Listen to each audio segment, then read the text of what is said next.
Bonjour à tous. Vidéo qui fait suite à ma vidéo précédente où j'ai oublié de parler de la pyramide de Khéops. J'avais dit que j'en parlerais puis j'ai oublié. Et puis ça va permettre de répondre à d'autres, certaines de vos questions.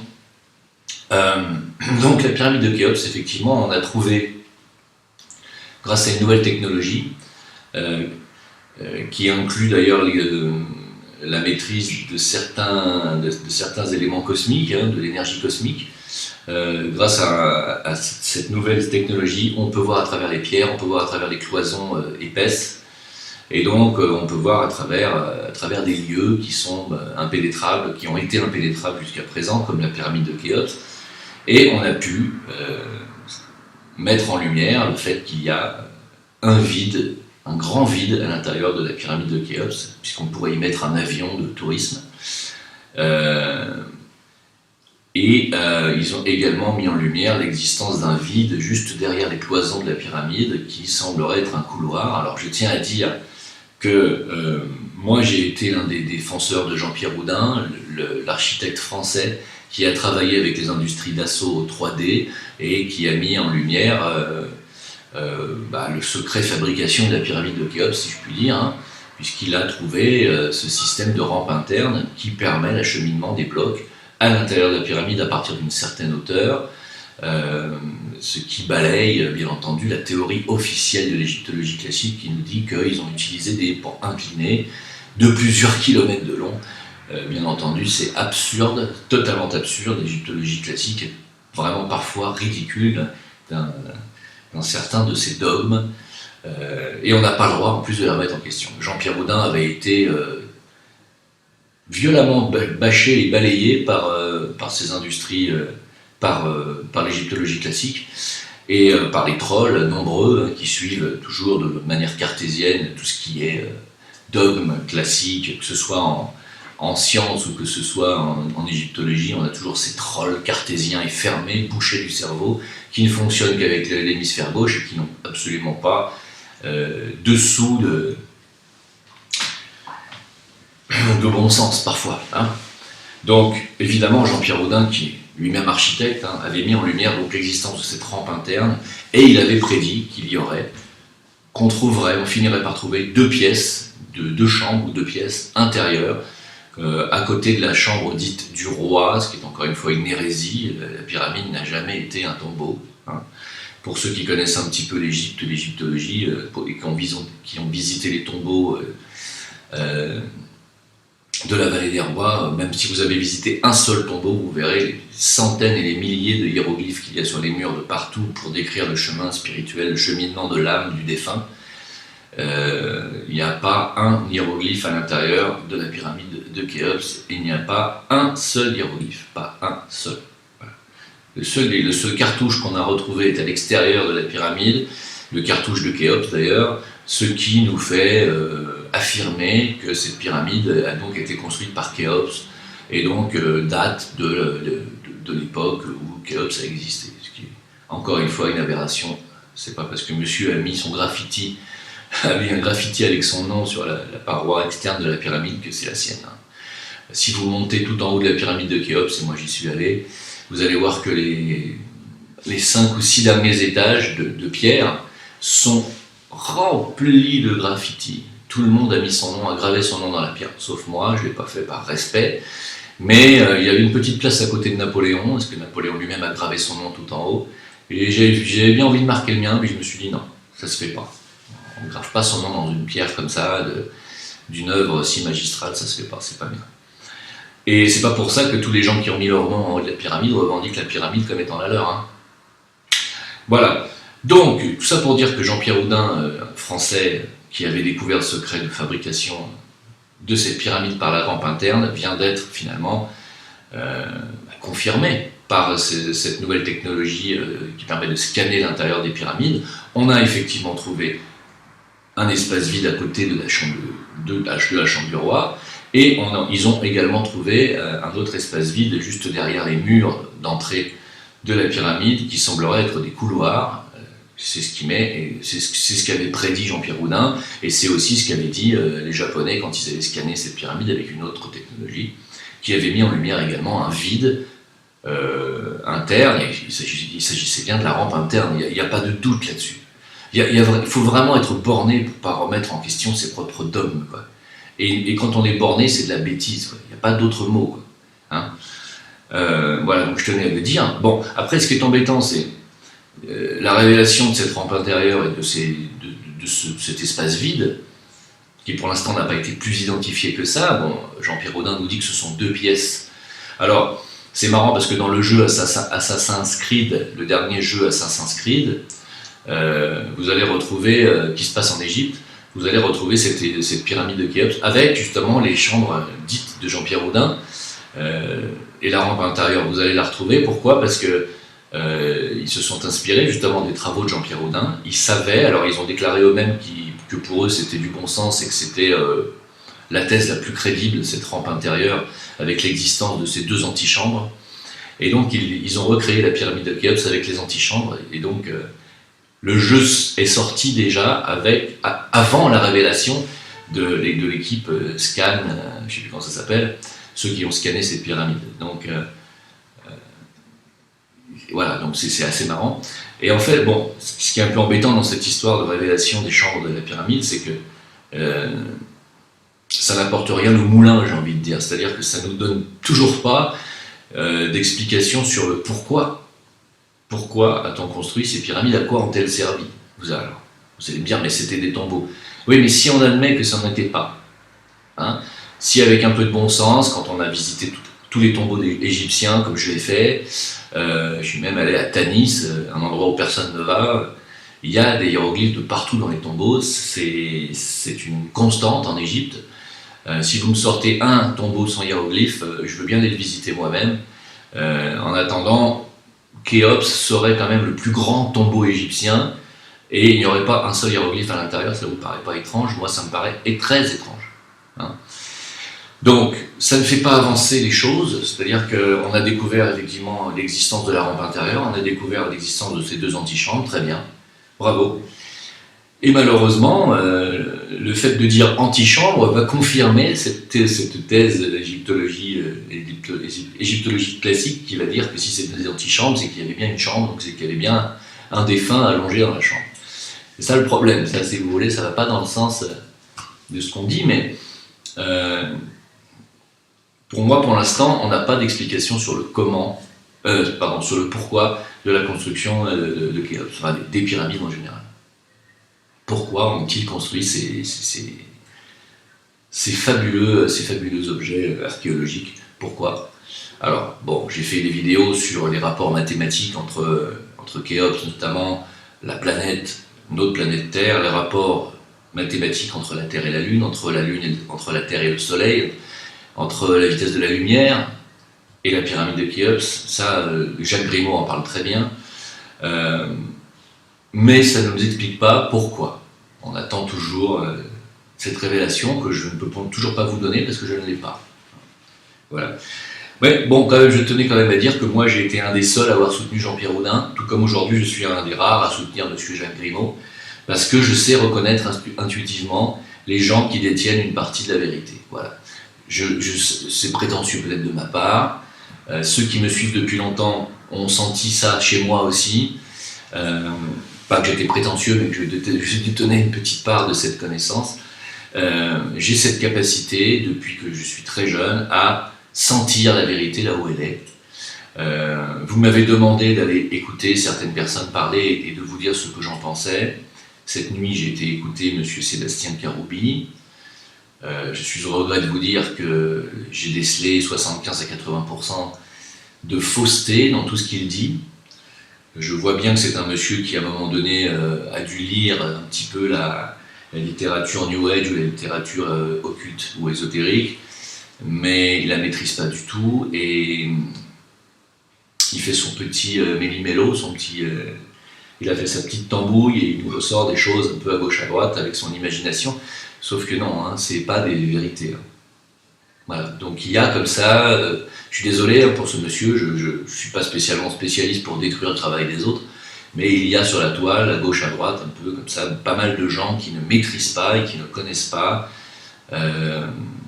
l'occultisme et qui nous balancent des trucs absolument aberrants Entre autres, puisque je suis pas allé au bout, hein, j'ai dû aller jusqu'aux trois quarts de sa plaidoirie, je me suis arrêté hein, au bout d'un moment, parce que on perd notre temps là. C'est quand quelqu'un vous affirme qu'il n'y a pas de karma, que le karma n'existe pas, parce que certains êtres s'incarnent sans avoir de mission spéciale dans leur vie, et donc que le karma n'existe pas, c'est grave.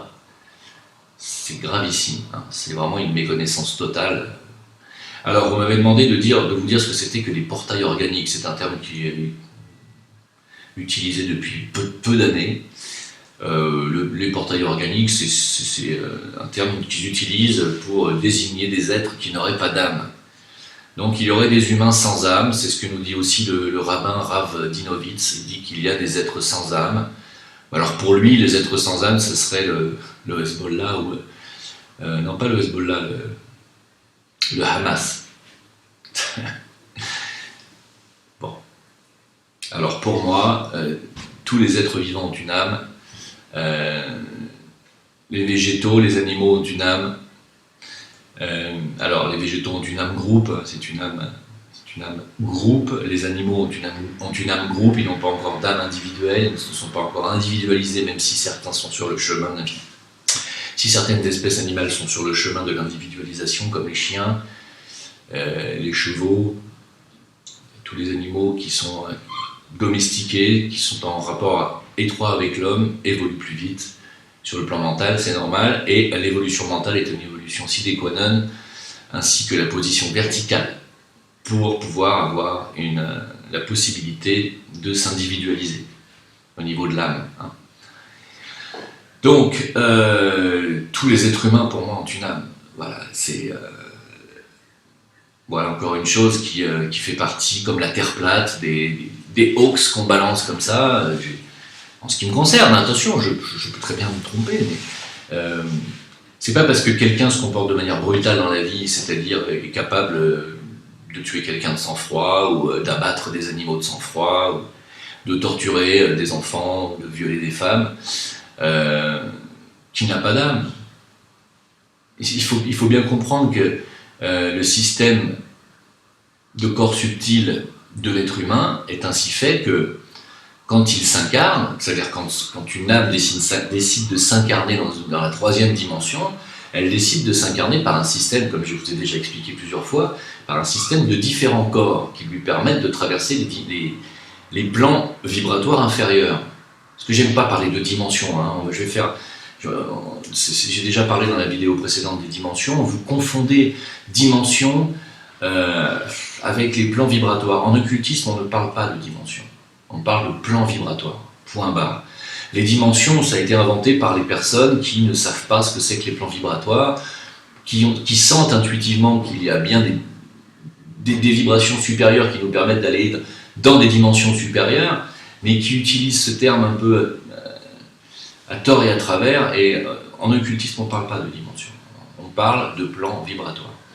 L'âme étant sur le plan causal et le plan mental supérieur, c'est-à-dire allez, on va dire c'est en cinquième dimension, hein, l'âme est en cinquième dimension. Pour pouvoir descendre en troisième dimension, il va lui falloir des corps qui lui permettent de traverser la quatrième dimension, si ça vous parle, c'est-à-dire le plan mental inférieur, le plan astral entier, puis le plan éthérique, enfin les plans éthériques, le plan éthérique parce qu'il y a 4 sous-plans, et puis enfin de venir dans le plan physique tangible, le physique solide. Hein. Donc il faut des corps pour traverser ces plans vibratoires inférieurs à l'âme. C'est ça qu'il faut comprendre. C'est pour ça que l'être humain est doté de plusieurs corps.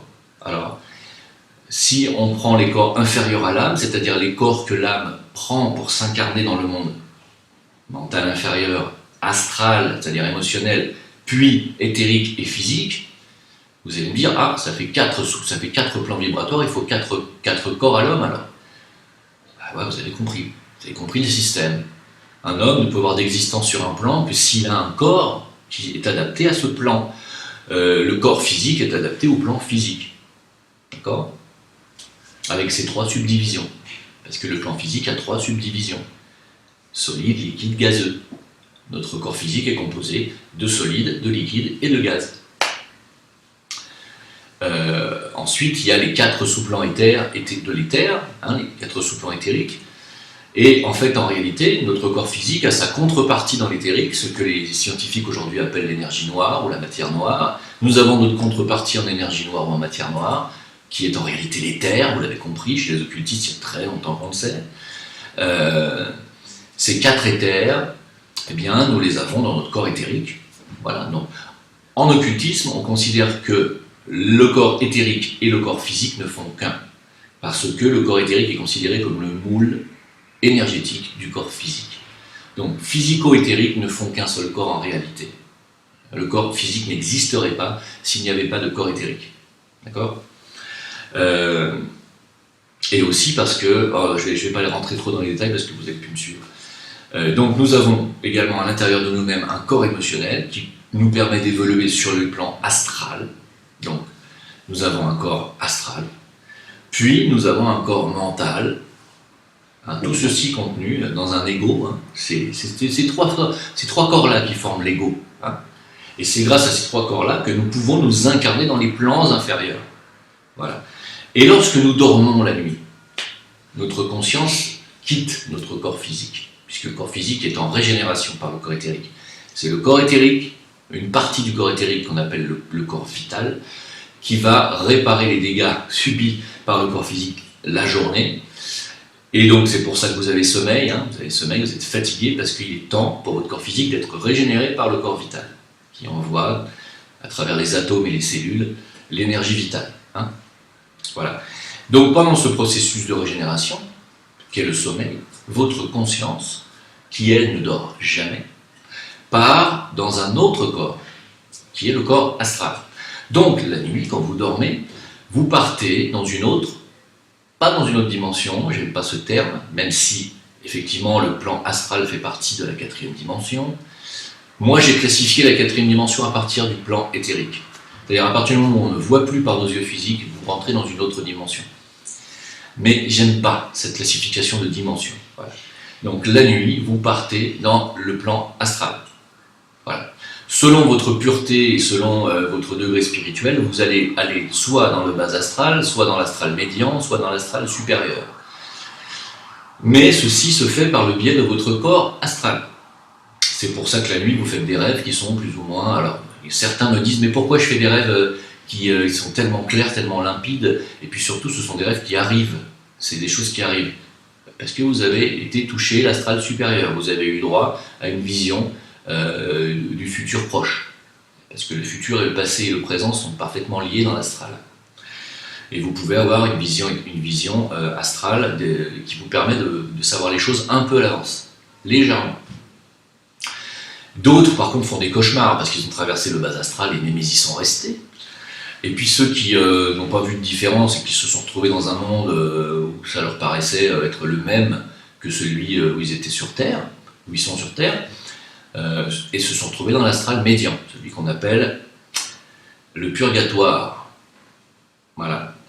Parce qu'il y a une partie de l'astral qui correspond en tout point à notre plan physique et il est très difficile d'y faire aucune distinction. Hein. Moi-même qui m'y suis retrouvé pas mal de fois, je peux vous dire que j'ai dû élaborer des techniques pour savoir si je rêve ou pas. Ce qui m'est pratiquement impossible dans mes rêves de savoir si je suis en train de rêver ou pas. J'ai dû élaborer une technique, hein, qui m'est personnelle, que je vous donnerai peut-être un jour, mais j'ai une technique pour savoir si je rêve ou si je rêve pas. Voilà.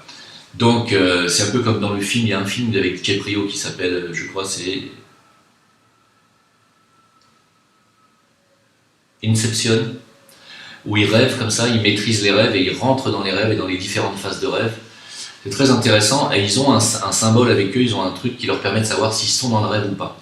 Eh bien c'est tout à fait vrai et il faut savoir que les services secrets américains utilisent ces systèmes-là, utilisent les systèmes de rêve, la sortie astrale, ils utilisent ça. Bon, alors bref. Et donc tout ça pour dire quoi? Pourquoi je me suis évadé sur ce sujet? Je ne sais pas. Tout ça pour vous dire que ben oui, il y a beaucoup de gens qui vous racontent n'importe quoi sur la toile, aussi bien sur les plans subtils que sur ce qui se passe en ce moment sur la planète. Ce monsieur Karoubi, contre lequel je n'ai rien de particulier, mais il nous dit que ce que nous voyons la nuit dans le ciel, ce n'est pas des étoiles, ce sont des vaisseaux spatiaux, etc., etc. Alors moi je nie pas qu'il puisse exister des vaisseaux spatiaux, hein, mais ils se cachent, hein. Ils se cachent, hein. Ils se mettent pas comme ça autour de nous, non. Il n'y a pas d'ingérence et vous le savez, hein. Par contre je suis d'accord avec lui quand il dit qu'il serait absurde de croire que nous sommes seuls dans le système solaire ou dans notre galaxie, bien entendu qu'il y a d'autres planètes habitées et habitables, je suis tout à fait d'accord avec lui, mais de là à dire que toutes les étoiles que nous voyons autour de nous, c'est pas des étoiles, c'est des vaisseaux, c'est bien gentil, hein. Voilà. Qu'est-ce que je voulais dire d'autre dans cette vidéo? Je sais plus. Alors j'ai perdu... Ah oui, on m'a demandé de vous parler de la médecine quantique, parce que, évidemment, il y a les trolls qui sont à l'affût de toutes les contre-vérités scientifiques que je peux dire parfois dans mes vidéos. Alors c'est vrai que la médecine quantique n'est pas confirmée par la science, hein, c'est-à-dire qu'ils considèrent que c'est une hérésie médicale ou scientifique. Il n'existe pas de médecine quantique. Il existerait une science quantique, physique quantique, mais il n'existerait pas de médecine quantique. Bon, très bien. Moi, je m'en fiche, ça ne me dérange pas, si vous voulez. La médecine quantique, c'est une médecine qui englobe les champs énergétiques, si vous voulez, contenus dans l'être humain. C'est-à-dire qu'on considère en médecine quantique que nos cellules communiquent entre elles par un système énergétique, moi que je vais appeler par le biais du système éthérique, puisque nos cellules sont composées de molécules et d'atomes, et que les atomes sont déjà sur le plan éthérique, hein, sont déjà sur un plan vibratoire qui est dans le plan éthérique. Hein. Comme je vous l'ai dit, le plan éthérique et le plan physique sont très proches l'un de l'autre, et c'est par le biais de l'atome qu'ils correspondent. Les physiciens ne le savent pas, mais quand ils manient l'atome, comme ils le font actuellement dans l'accélérateur de particules de Genève, ils manient l'énergie éthérique. Hein. Parce que l'atome est déjà composé moitié d'énergie physique et d'énergie éthérique. Hein. Il est à cheval sur les deux plans. Si on peut considérer que l'éthérique et le physique sont deux plans séparés, ils ne le sont pas. Ils ne sont pas séparés. Et c'est par l'atome, c'est par le biais de l'atome, donc de la molécule et donc de la cellule, que notre corps, en fait, si vous voulez, est régénéré par le corps vital la nuit, comme je vous ai dit tout à l'heure. Et donc, la médecine quantique englobe le fait que ce corps vital, cette énergie éthérique qui est en nous, dans notre corps vital et dans notre corps éthérique, va parler à nos cellules. Et c'est pas une hérésie du tout. Alors c'est une hérésie scientifique parce que pour l'instant les scientifiques sont incapables de le démontrer, mais ils sont incapables aussi de nous démontrer l'inverse. Les cellules correspondent entre elles. Alors, ils vont vous dire, oui, mais elles correspondent entre elles dans le cerveau, par le biais de synapses, etc., etc., les cellules cérébrales, mais pas seulement. Pas seulement par le système nerveux. Elles correspondent aussi entre elles par un réseau que vous n'avez pas encore décelé. Qu'en médecine chinoise, on décèle en les qualifiant de méridiens, et si vous vous renseignez un petit peu, messieurs les scientifiques, vous sauriez que les méridiens ont été démontrés, scientifiquement l'existence des méridiens a été démontrée. Et les méridiens sont éthériques. C'est l'énergie éthérique, c'est l'énergie vitale des méridiens, en médecine chinoise. Et d'ailleurs, la médecine chinoise, elle a reconnu depuis longtemps l'existence de plusieurs énergies dans le corps. Elle a reconnu l'existence de l'énergie qui vient d'en haut, qu'on appelle le Shen, cette énergie céleste. Elle a reconnu l'existence qui vient d'en bas, la Kundalini, même si elle ne l'appelle pas Kundalini, elle ne l'appelle pas énergie cosmique, elle ne l'appelle pas comme ça. Elle a reconnu l'existence de l'énergie qui vient d'en bas, hein, la fameuse énergie Mingmen, hein, celle qui va dans le rein, dans le méridien du rein, qui correspond au second chakra, et au premier chakra, les deux premiers chakras, comme d'ailleurs j'ai entendu M. Karoubi dire encore une fois que le deuxième chakra était le chakra du sexe. C'est faux. Le deuxième chakra et le premier chakra sont les deux chakras du sexe. Le deuxième chakra n'est pas que le chakra du sexe, il est aussi le chakra de la vitalité. Hein, et il est le chakra qui correspond effectivement à la couleur orange, et c'est ce chakra qui permet l'oxygénation du sang par le biais du corps vital. Le corps vital est attaché au deuxième chakra, ce chakra orange. Donc, la médecine quantique prend en considération la médecine ayurvédique, qui parle des chakras, et comme le dit M. Karoubi, ce ne sont pas les chakras qui dirigent vos corps. Enfin, lui il dit que ce sont les chakras qui vous dictent telle chose. Non, non, non. Les chakras sont la résultante de votre état vibratoire. Si demain vous faites de la méditation, que vous, par cette méditation, vous maîtrisez votre Kundalini, vous maîtrisez votre souffle, votre respiration, et que vous axez votre pensée sur le cœur, sur l'amour inconditionnel, vous allez voir que vos chakras vont se mettre à vibrer différemment et à tourner à une certaine vitesse, à une vitesse différente, et que votre chakra cardiaque va prendre plus d'importance que les autres parce que c'est lui qui va se mettre à vibrer plus rapidement. Pourquoi? Parce que vous avez fait un effort de volonté, et que c'est votre effort de volonté qui imprime aux chakras leur vitesse de rotation. En parlant de vitesse de rotation, je vais inclure à la fin de cette vidéo une petite vidéo que j'ai fait hier matin avec mon cellulaire et qui va faire jaser encore tous les trolls scientifiques, mais en tout cas c'est comme ça que tous les matins, moi, je vois l'existence de Dieu. Voilà, donc pour terminer avec cette histoire de médecine quantique, la médecine quantique, elle prend en considération la guérison par le biais de tous les réseaux énergétiques qui entourent l'homme, qui sont à l'intérieur de lui et à l'extérieur aussi. Parce que nous sommes une centrale énergétique. Hein. L'homme est une centrale énergétique qui a besoin d'énergie pour vivre. Les aliments que nous mangeons, c'est l'énergie que nous donnons à notre véhicule. Hein. Et par le pot d'échappement, on rejette les déchets derrière. C'est comme un véhicule, exactement. Hein. Si on n'était pas un véhicule, on n'aurait pas besoin de manger, hein. On n'aurait pas besoin d'énergie terrestre. Hein. Lui, le corps éthérique, lui, se nourrit d'énergie éthérique. Le corps astral se nourrit d'énergie astrale. Alors quand j'ai entendu aussi la dame hier, Geneviève, sur Fréquence Évasion, dire que quand nous sommes ascensionnés en 4e dimension, nous n'avons presque plus besoin de manger, méconnaissance, encore une fois, de ce que sont les plans vibratoires. Quand nous sommes en 4e dimension, nous sommes sur le plan astral, et quand nous sommes sur le plan astral, nous sommes dans notre corps astral. Si nous sommes dans notre corps astral, nous ne mangeons plus de nourriture physique. C'est d'une simplicité à comprendre, et je ne comprends pas que ces gens-là ne se renseignent pas un peu plus quand même sur la science occulte, quand même, c'est pas compliqué. Hein. Donc la médecine quantique, je ne peux pas vous l'expliquer plus que ce que je viens de vous dire, il s'agit d'une médecine qui travaille avec les champs énergétiques. On pourrait dire que ça travaille sur les quantas qui sont, vous savez, les plus petites particules que nous avons trouvées à l'intérieur même des atomes. On pourrait dire que nous travaillons dans les quantas, et que c'est pour ça que nous parlons de médecine quantique. En réalité, pour moi, vous savez, les terminologies qu'on utilise n'ont pas vraiment d'importance. Médecine quantique, médecine énergétique, c'est la même chose. À partir du moment où on parle d'énergie, on considère le corps humain comme étant un corps pleinement énergétique, nous parlons de la même chose, que ce soit médecine quantique ou médecine énergétique, c'est pareil. Quand on fait de l'ayurvédique, on est dans l'énergétique. Quand on est dans la médecine chinoise, on est dans l'énergétique. On est même dans l'énergétique très proche du physique. C'est pour ça que la médecine chinoise est aussi efficace. Parce qu'elle travaille directement sur le corps vital, et elle travaille directement sur les endroits du corps vital qui sont implantés sur le physique.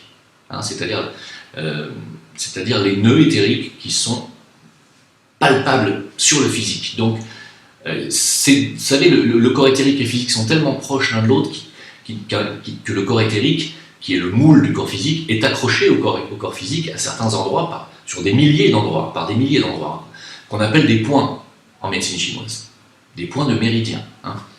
Les méridiens sont les lignes éthériques, justement. Donc, c'est assez marrant, parce qu'on a découvert des milliers de points et on en découvre chaque jour. Hein. En réalité, il pourrait y en avoir des centaines de milliers, c'est pas important. Ceux qui sont importants, ce sont les plus gros, justement, ceux qu'on peut toucher. Et il y a des points que vous pouvez clairement toucher. Il y a des points éthériques, des points de médecine chinoise qui font des boules que vous sentez avec vos doigts quand vous passez dessus, qui font des boules quand ils sont engorgés et que l'énergie ne circule plus, hein, que l'énergie est obstruée, parce qu'il y a un canal qui est obstrué, vous sentez la boule clairement. Et quand vous faites votre séance, et je l'ai encore fait hier, je peux vous le dire, quand vous faites votre séance sur une personne qui a une boule sur un des centres, sur un des points d'un des méridiens, vous sentez cette boule partir. Hein. Et la personne est clairement soulagée. Hein.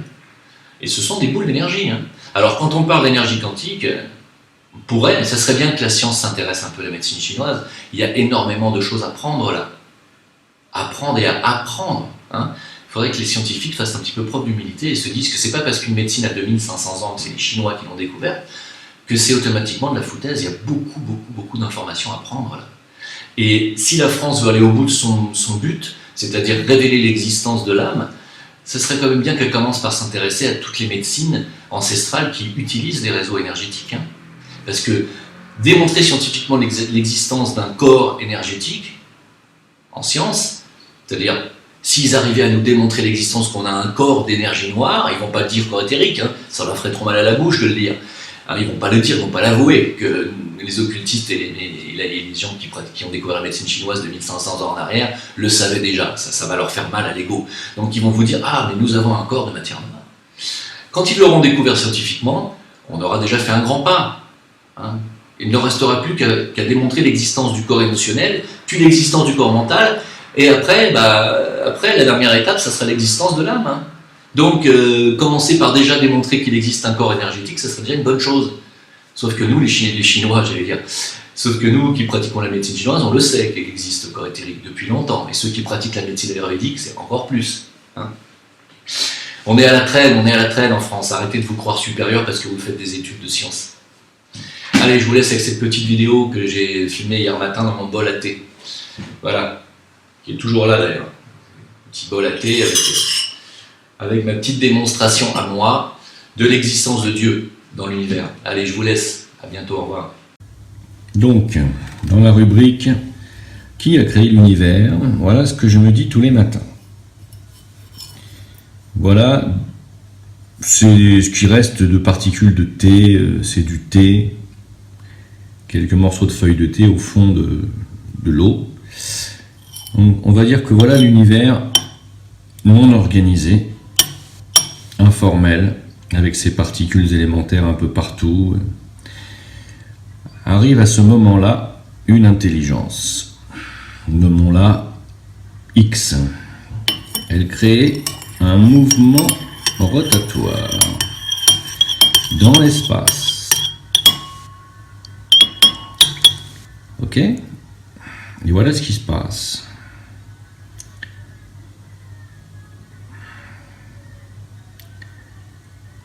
Oh, comme c'est étrange. C'est le mouvement rotatoire qui crée l'attraction magnétique des particules et non pas l'inverse. Car les scientifiques nous disent que c'est la force magnétique des astres qui crée le mouvement rotatoire, alors qu'en réalité c'est l'inverse. Et on peut voir Dieu dans ce que je viens de faire, parce que Dieu est celui qui a créé ce mouvement rotatoire. En l'occurrence, là, c'est moi qui pourrais faire office de Dieu dans ce petit univers qui vient de se créer dans ma tasse de thé. Donc on peut voir Dieu tous les matins dans sa tasse de thé, créer cet univers, s'organiser sous ses yeux. En fait, il ne l'a pas vraiment fait en remuant l'espace avec son doigt ou sa cuillère, mais il a simplement prononcé une fréquence sonore qui a permis cette organisation immédiate de la matière. Toutefois, cette organisation immédiate nécessite quand même un mouvement rotatoire que l'on retrouve dans tous les astres, dans tous les systèmes solaires et dans toutes les galaxies de l'univers. Fin de la démonstration.